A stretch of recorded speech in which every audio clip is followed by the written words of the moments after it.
Stop being available. Right now, stop answering every text immediately. Stop saying yes to every request. Stop making yourself so accessible that people forget you have value. Your constant availability is destroying your worth. 2 weeks ago, I watched someone cancel their own plans 3 times in 1 week because others needed them. Each time they dropped everything, rushed to help, rearranged their schedule. And each time, the people they helped took it for granted. No gratitude, no reciprocation, just expectation that this person would always be there, always available, always ready to sacrifice their own time. Niccolo Machiavelli understood something 500 years ago that most people still don't grasp today. Scarcity creates value. Abundance destroys it. When you make yourself constantly available, you don't become more valuable to others. You become invisible, taken for granted, expected rather than appreciated. Think about the last month. How many times did you immediately respond to messages that didn't need immediate responses? How many times did you rearrange your schedule to accommodate others who wouldn't do the same for you? How many times did you make yourself available when you really needed that time for yourself? Every instance of excessive availability was a small declaration that your time has no value. People who truly respect you don't expect constant availability. People who see you as valuable understand that access to you is limited and precious. People who view you as an equal respect your boundaries around your time and energy. When you're always available, you're dealing with people who see you as a resource to be used rather than a person to be respected. Machiavelli watched this pattern destroy influence across Renaissance Italy. Advisors who were always available to the prince lost their counsel's weight. Allies who always showed up lost their alliance's value. Merchants who always had goods available commanded lower prices. He documented how excessive accessibility creates perception of low worth. And he wrote about the prince who must maintain calculated distance to preserve authority. Today, this principle is more relevant than ever. In a world of instant messaging, constant connectivity, and expectation of immediate response, being strategically unavailable is a radical act of self-respect. It's also the fastest way to increase how others value you. Here's what I'm revealing in this video: why constant availability destroys your value, how scarcity creates respect, the psychology of strategic unavailability, and exactly how to implement this without burning relationships. These truths contradict everything you've been taught about being a good friend, reliable person, or helpful individual. But they work because they understand something most people miss. Value is determined by scarcity, not by abundance. Before we go deeper, drop this declaration in the comments. My availability is limited and precious. This isn't just a comment. This is your commitment to stopping the pattern of making yourself too accessible to people who don't appreciate it. Now let's understand exactly how availability destroys value and what to do instead. The mistake most people make is thinking that being constantly available makes them valuable. They believe that immediate responses make them reliable, that always saying yes makes them good friends, that constant accessibility makes them important. This is completely backwards. Constant availability doesn't increase your value. It broadcasts that you have nothing better to do. It communicates that your time isn't valuable enough to protect. It signals that you're not in demand elsewhere. Think about anything valuable in your life. Is it readily available at all times? Your most valued friendships probably involve people who aren't constantly texting you. The products you desire most are often the ones with limited availability. The opportunities you chase hardest are the ones that aren't open to everyone. The professionals you respect most aren't the ones who are always free. Scarcity creates desire. Abundance creates indifference. This applies directly to human relationships and respect. When you're always available, several things happen psychologically. First, people stop planning around your schedule because they know you'll adjust yours to theirs. Second, people stop valuing your time because they've never experienced you being unavailable. Third, people stop appreciating your help because it's never scarce enough to seem valuable. Fourth, people start seeing your availability as obligation rather than choice. Machiavelli observed that the prince who grants every audience request loses the weight of his presence. The advisor available at all hours finds his counsel ignored. The ally who always shows up to every conflict finds his support taken for granted. This isn't because people are consciously cruel. It's because human psychology values what it can't easily have and dismisses what's always accessible. Drop this in the comments. I recognize how my availability affects my value. Number 1. The availability trap. From early life, you learn that being available makes you good. When parents called, good children came immediately. When teachers needed help, good students volunteered first. When friends asked for favors, good people said yes without hesitation. This created a deep programming. Availability equals goodness. Accessibility equals worth. The problem is this childhood conditioning becomes adult self-sabotage. As a child, being available to legitimate authority and reciprocal relationships made sense. But as an adult, being constantly available to everyone destroys your value and invites exploitation. You're treating every relationship as if it requires the same level of accessibility. The availability trap operates on 3 psychological mechanisms. First, immediate availability trains people to expect immediate response. When you always respond quickly, people stop seeing fast responses as you being helpful and start seeing slow responses as you being difficult. You've raised their expectations to unsustainable levels.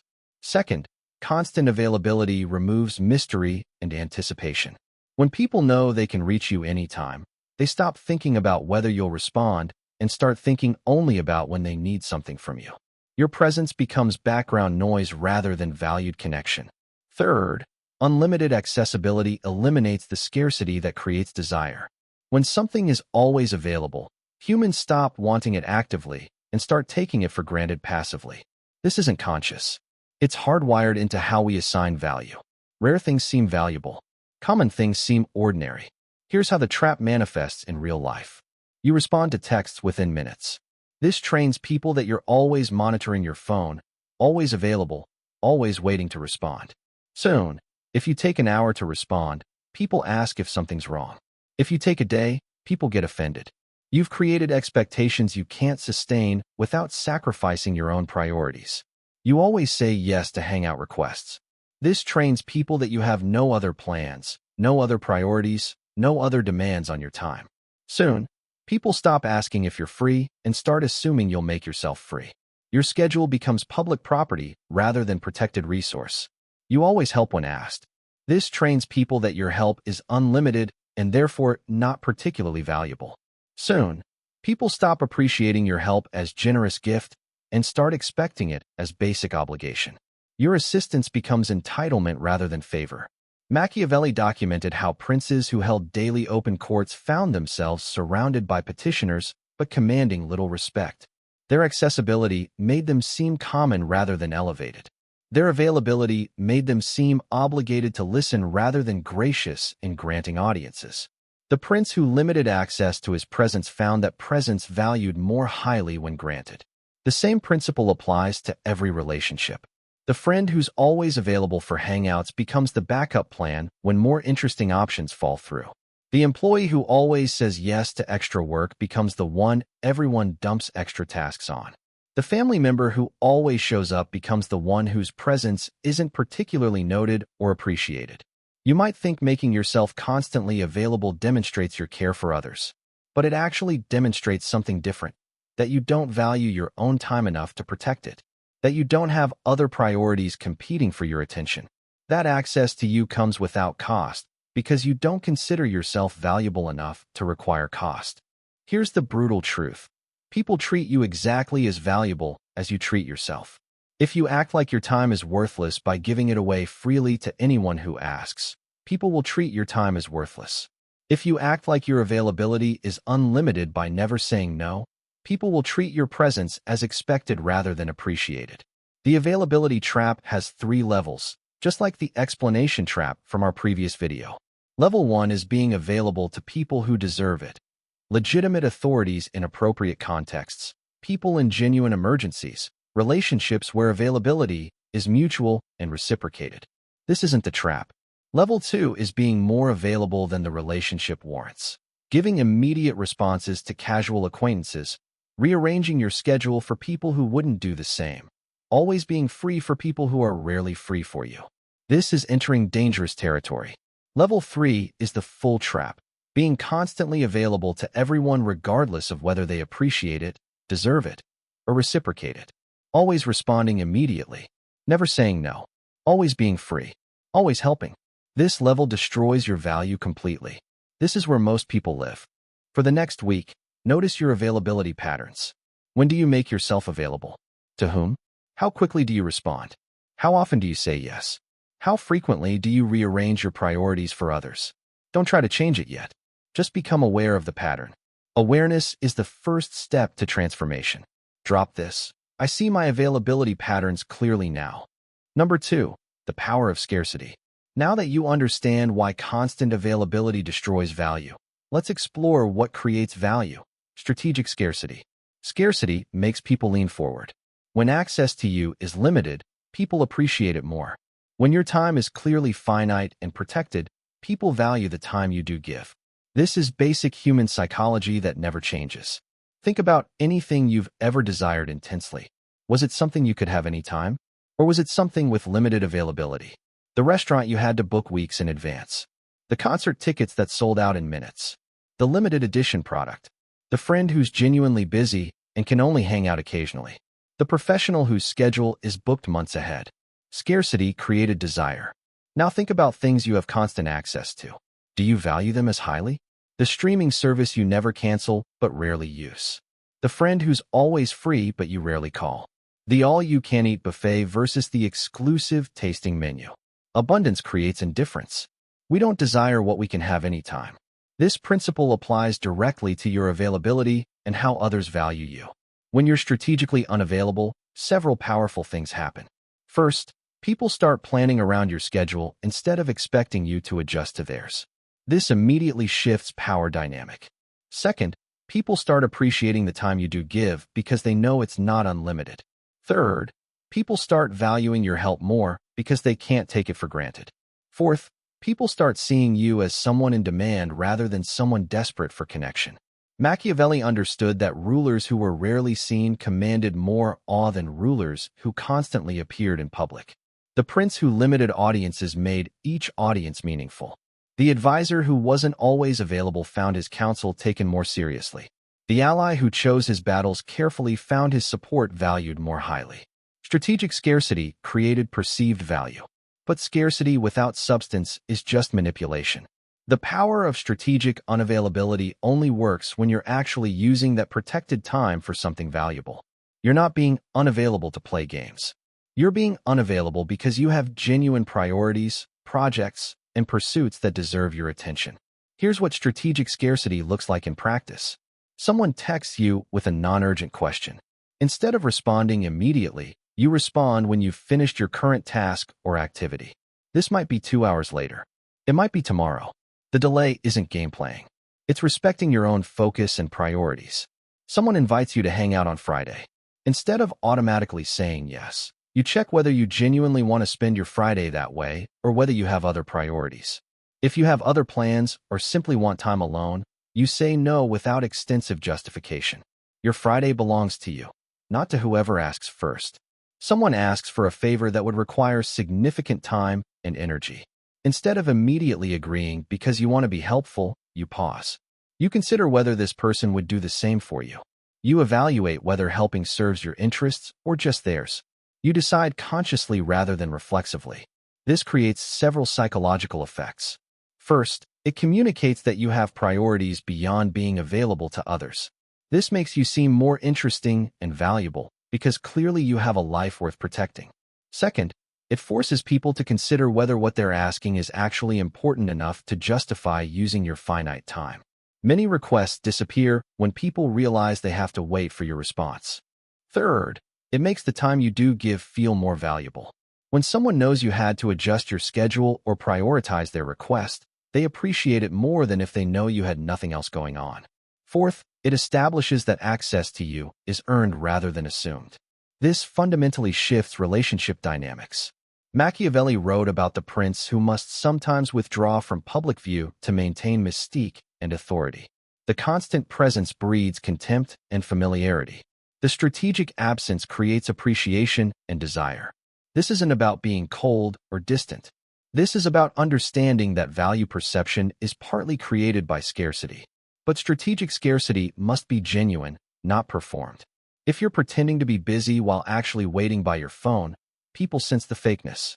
If you're playing hard to get while desperately wanting connection, the desperation leaks through. Strategic scarcity only works when you genuinely have priorities worth protecting and a life worth living beyond being available to others. Save your immediate availability for true emergencies and people who reciprocate. Save your quick responses for relationships where response time is mutual. Save your schedule flexibility for people who respect your time. Everyone else gets access to you on your timeline, not theirs. The beautiful part about strategic scarcity is that it's completely within your control. You don't need anyone's permission to stop being constantly available. You don't need to explain why you're not immediately responsive. You simply start protecting your time like the valuable resource it actually is. Drop this in the comments. I embrace strategic scarcity. Number 3. Strategic unavailability tactics. Now you understand the problem and the principle. Let's get tactical. How do you actually implement strategic unavailability without burning relationships or seeming like you're playing games? Here are specific tactics that work. First tactic, delayed response. This is the simplest but most powerful tactic. When you receive a non-urgent message, don't respond immediately even if you saw it. Finish what you're doing first. Live your life first. Respond when you've completed your current priority. This trains people that you have priorities beyond your phone and that immediate response isn't guaranteed. The key is consistency. If you sometimes respond immediately and sometimes take hours, people get confused and anxious about the inconsistency. If you consistently take time to respond, people adjust their expectations and stop expecting immediate availability. Your response time becomes your normal, not a statement about how much you care about each specific message. Second tactic, schedule protection. Designate certain times as completely unavailable. Maybe mornings are for your priorities only. Maybe evenings after 8 are your personal time. Maybe weekends are protected unless you explicitly choose to make plans. Then enforce these boundaries without extensive explanation. When someone tries to schedule something during your protected time, you simply say you're not available then and offer an alternative time that works for you. You don't explain why you're unavailable. You don't justify your schedule. You simply state the boundary and offer an alternative. Most people respect clear boundaries delivered with confidence.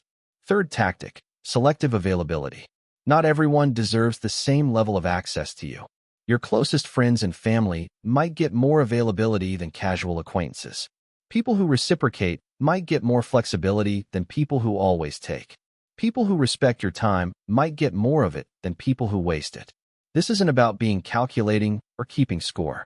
It's about recognizing that you have finite time and energy and allocating it based on relationship value and reciprocity. The people who treat your time as valuable get more access to it. The people who treat it as unlimited get less. Fourth tactic, the busy signal. When someone asks if you're free and you're not interested in saying yes, you don't need to fabricate elaborate excuses. A simple, "I'm not available" or "I've got plans" is sufficient. Notice these statements are true. You do have plans. Your plan might be staying home and reading.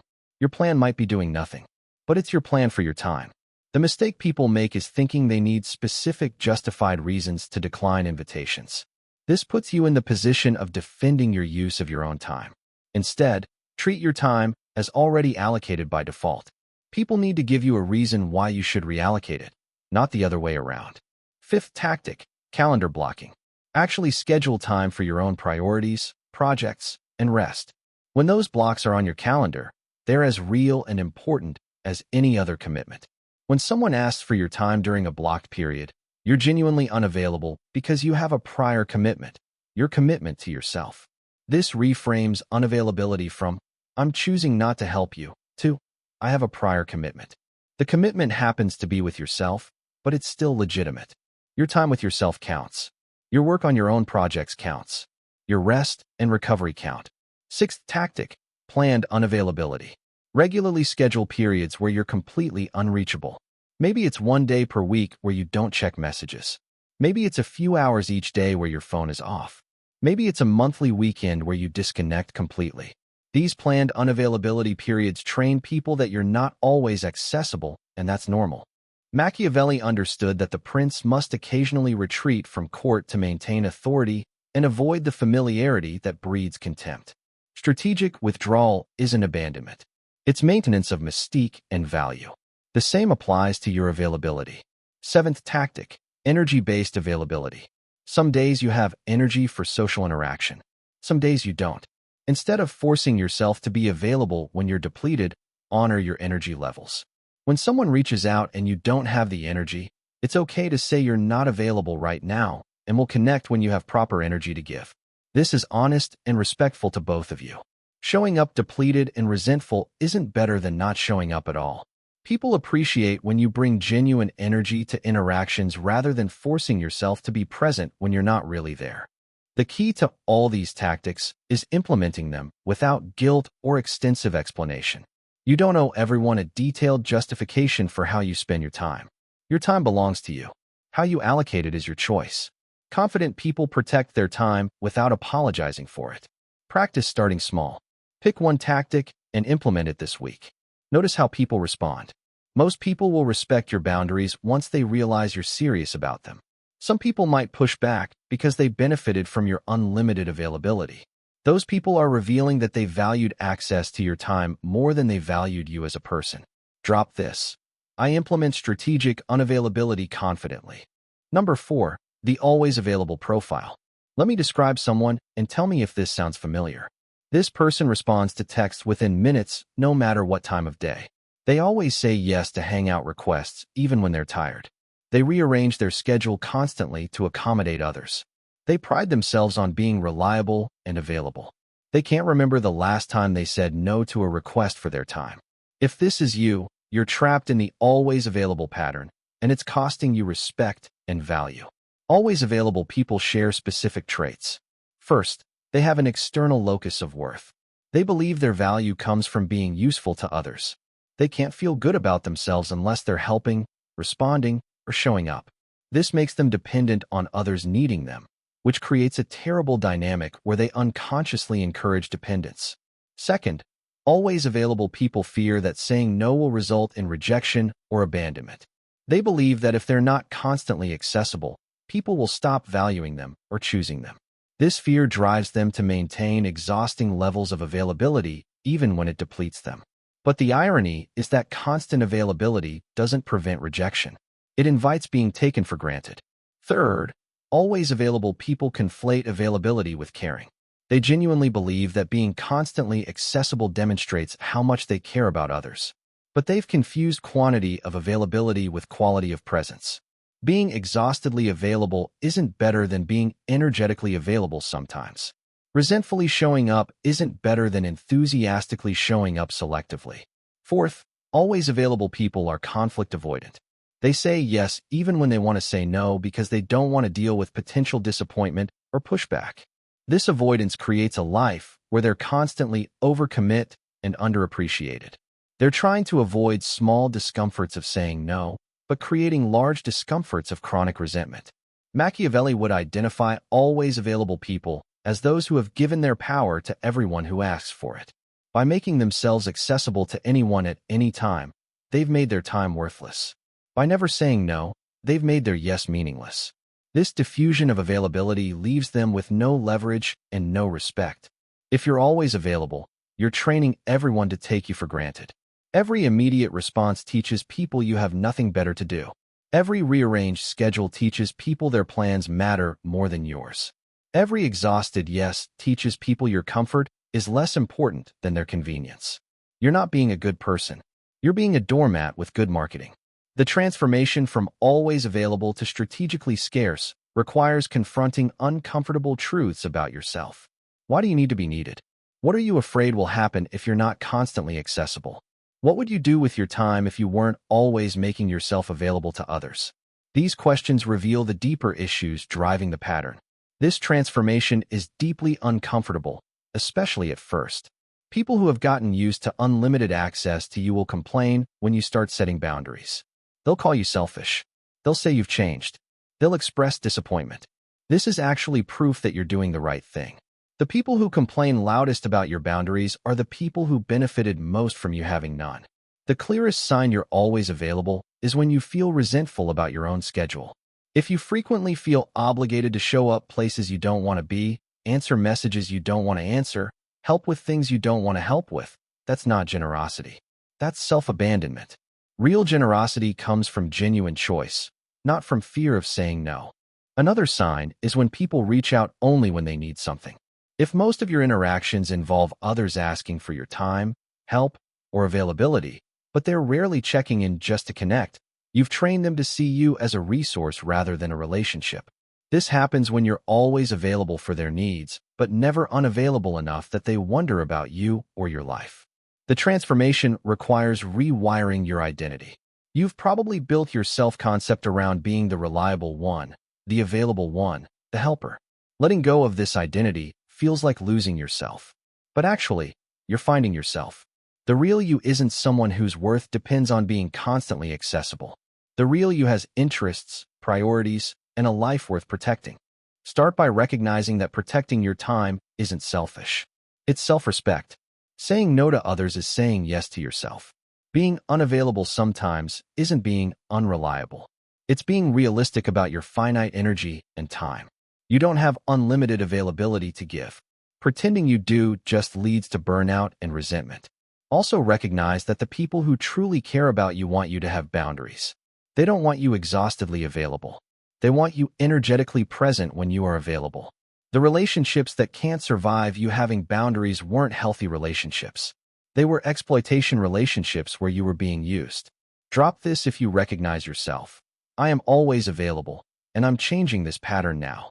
Number 5. When to actually be available. Because the answer isn't never. There are appropriate times for availability. Understanding when availability serves you versus when it diminishes you is key to using your time strategically. Be available during genuine emergencies. When someone you care about faces a real crisis, your availability demonstrates care. But notice the qualifications. Genuine emergency, someone you care about, real crisis. Not manufactured urgency. Not people who cry wolf constantly. Not every minor inconvenience someone labels as emergency. Be available to people who reciprocate.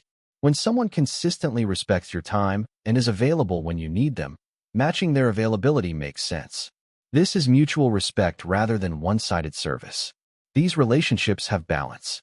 Your availability is part of reciprocal exchange, not endless giving. Be available when you genuinely want to be. Sometimes you have the energy and desire to be accessible and responsive. When availability comes from authentic choice rather than fear of saying no, it feels different. You're present by choice, not by obligation. This is the only sustainable form of availability. Be available to people who respect your unavailability. The people who accept your no without guilt-tripping, who respect your boundaries without complaining, who understand you have a life beyond being available to them. These people deserve more access than people who demand constant availability as proof of your care. Here's what you should never do. Be available to prove your worth, to avoid conflict, to prevent abandonment, or because you can't think of a good enough excuse to say no. These are all fear-based availability, not choice-based availability. Fear-based availability breeds resentment. Choice-based availability builds genuine connection. The test is simple. Before saying yes to a request for your time or availability, ask yourself 3 questions. First, do I genuinely want to do this? Not should I, not ought I, but do I actually want to? If no, that's sufficient reason to decline. Second, is this person someone who respects my time and reciprocates availability? If no, why are you making yourself available? Third, would I feel resentful saying yes? If yes, that's your signal to say no. Machiavelli distinguished between necessary accessibility and foolish overavailability. The prince must be accessible to key advisors and in circumstances that serve the kingdom. But the prince doesn't maintain open court at all times for everyone. Strategic availability serves purpose. Constant availability serves no one. The goal is selective availability, not complete unavailability. You're not becoming cold or disconnected. You're becoming intentional about where you invest your finite time and energy. You're choosing quality presence over quantity availability. Understanding this distinction transforms your relationships. The people who respect your boundaries become closer because you're energetically present when you are available. The people who can't handle your boundaries fade away, revealing they valued your service more than your actual presence. Both outcomes are positive. Machiavelli's final warning. 500 years ago, Machiavelli watched advisors lose all influence by being constantly available. He saw allies become taken for granted through unlimited accessibility. He documented how merchants who always had inventory commanded lower prices than merchants with scarce goods. The principle hasn't changed. Constant availability destroys value. Strategic scarcity creates it. His warning applies to your life right now. Every time you make yourself available when you'd rather not, you're telling people your time has no value. Every immediate response to non-urgent messages broadcasts that you have nothing more important to do. Every rearranged schedule communicates that their priorities matter more than yours. The world is full of people who will consume all the time and energy you offer. These people don't have bad intentions necessarily. They're simply responding to what you've taught them. You've taught them that your availability is unlimited, so they treat it as unlimited. You've taught them that your time is flexible, so they expect flexibility. You've taught them that you always say yes, so they keep asking. Machiavelli's lesson is clear. Protect your availability like you would protect any valuable resource. Be selective about who gets access to your time. Be strategic about when you're responsive. Be intentional about what you make yourself available for. Stop being constantly accessible to people who don't appreciate the gift of your presence. Look at your life honestly. How much of your time goes to being available for people who wouldn't do the same for you? How much energy gets spent on immediate responses that could wait? How often do you rearrange your priorities to accommodate others who never rearrange theirs? Each instance of excessive availability is teaching people that you're not valuable enough to have boundaries. Starting today, implement this principle. Your availability is limited and precious. Before making yourself available, ask whether this serves you, whether this person deserves access to your time, and whether you genuinely want to say yes. If the answers aren't clearly yes, the answer is no. Watch what happens over the coming weeks. People who truly care about you will respect your boundaries and value the time you do give more highly. People who only valued your unlimited accessibility will complain and might fade away. Both outcomes improve your life. You're not losing real relationships. You're eliminating one-sided service arrangements disguised as friendships. Never make yourself constantly available to people who take your accessibility for granted. Never sacrifice your own priorities to accommodate people who wouldn't do the same. Never respond immediately just to prove you're thinking about someone. Your time belongs to you. Your availability is your choice. Your presence is a gift, not an obligation. If this video changed how you think about availability and value, drop this declaration. My availability is limited and precious. Share this with someone who makes themselves too available. Subscribe for more Machiavellian wisdom about power, respect, and strategic living. Remember, scarcity creates value. Abundance destroys it. Constant availability makes you invisible. Strategic scarcity makes you unforgettable. The moment you understand this, you reclaim power over your time and your life. Stop being always available. Start being selectively present. Your worth depends on it.